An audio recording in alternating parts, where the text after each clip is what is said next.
दोन्ही राष्ट्रवादीच्या विलिनीकरणाला ब्रेक. विलिनीकरणाबाबत चर्चा झाली होती. दोन्ही राष्ट्रवादी एकत्र यावं याच्यावर गेले 4 महिने पक्षात चर्चा चालू होती. ही चर्चा त्याचं नेतृत्व अजित पवार, जयंत पाटील यांच्याकडे होतं. शरद पवारांचं मोठं वक्तव्य. की आमच्या पक्षात आणि अजितदादांच्या पक्षामध्ये एकत्र काम करण्याची प्रक्रिया सुरू करावी याच्यात एकमत होता.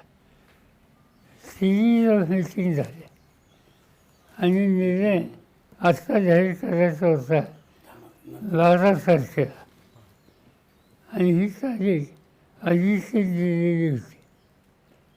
पण दुर्दैवाने हा अपघात झाला. दोन्ही राष्ट्रवादी काँग्रेसच्या विलिनीकरणाच्या चर्चांबाबत शरद पवार यांनी केलेलं हे वक्तव्य. गेल्या काही दिवसांपासून राज्याच्या राजकारणात अजित पवारांची राष्ट्रवादी काँग्रेस आणि शरद पवारांची राष्ट्रवादी काँग्रेस यांच्यात विलिनीकरणाची चर्चा सुरू आहे.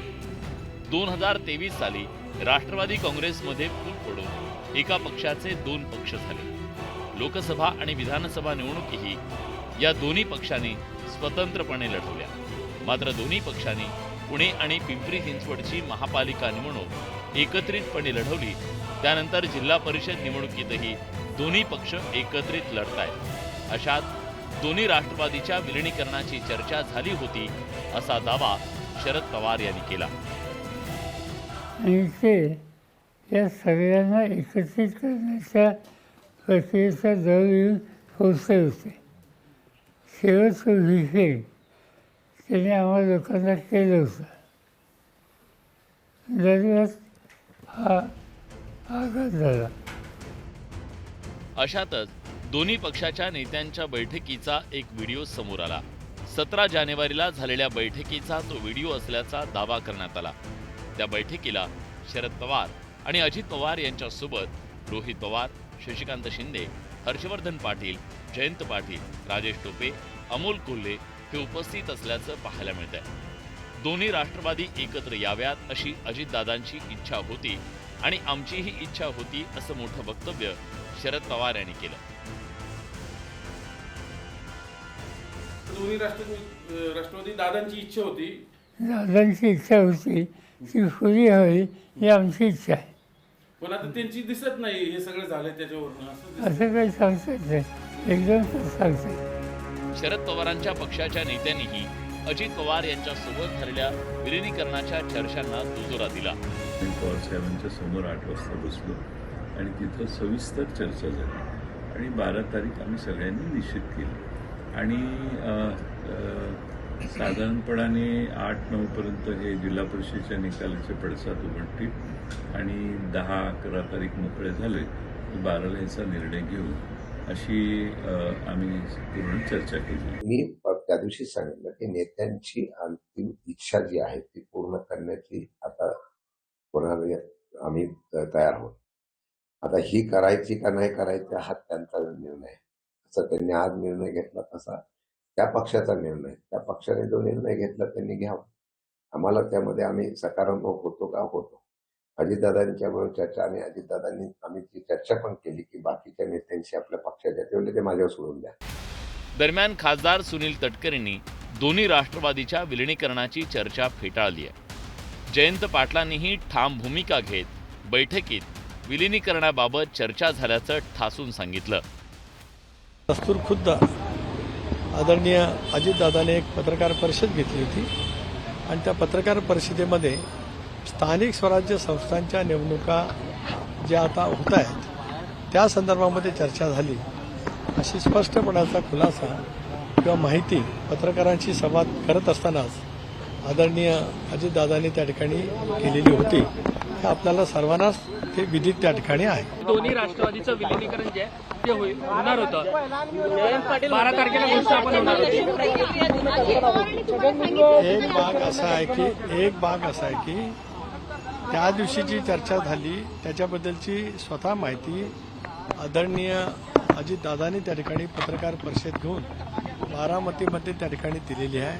एक आज हे सगळं झाल्याच्या नंतर सविस्तरपणाने आम्ही या बाबतीमध्ये आपल्याशी बोलू. त्यामुळे ह्या सगळ्या चर्चा साहेबांच्या समोर घडाव्यात अशी मी त्यांना विनंती केली. त्यांना मी हेही विनंती केली की तुम्ही तुमच्या पक्षाच्या अध्यक्षांना घेऊन आलात तर अधिक सोयीचं होईल. त्यांना जमत नसेल तर तुम्ही एकटेच या, पण एकदा पवार साहेबांच्या समोर याची चर्चा करू. त्याप्रमाणे पहाटे 3 वाजता 4 वाजता उठून मी गाडीने गेलो, अजितदादाही गाडीने तिकडं गेले. इथं जे जमलेले मुंबईत माझ्या घरी होते 10:30-11 पर्यंत आम्ही एकत्रित होतो. ते सगळेच तिथं गाडीने पोचले. सकाळी 8 ते 9:30 याच्यावर मी तर 7:30लाच पोचलेलो होतो. 8 ते 9:30 याच्यावरच चर्चा झाली. कृषी प्रदर्शनाची कारण माझ्या वडिलांची पुण्यतिथी होती, त्यामुळं कृषी प्रदर्शनासाठी मी तिकडे जाईन हा प्रश्नच उद्भवत नव्हता. खरं तर अजित पवार हयात असताना राष्ट्रवादीच्या विलिनीकरणाच्या चर्चेनं जोर धरला होता.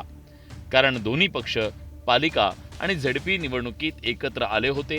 ही वाढती जवळीक विलिनीकरणाची नांदी तर नाही ना, अशी चर्चा रंगली होती. पण अजित पवारांच्या अपघाती निधनानंतर सगळं चित्र बदलून गेलंय.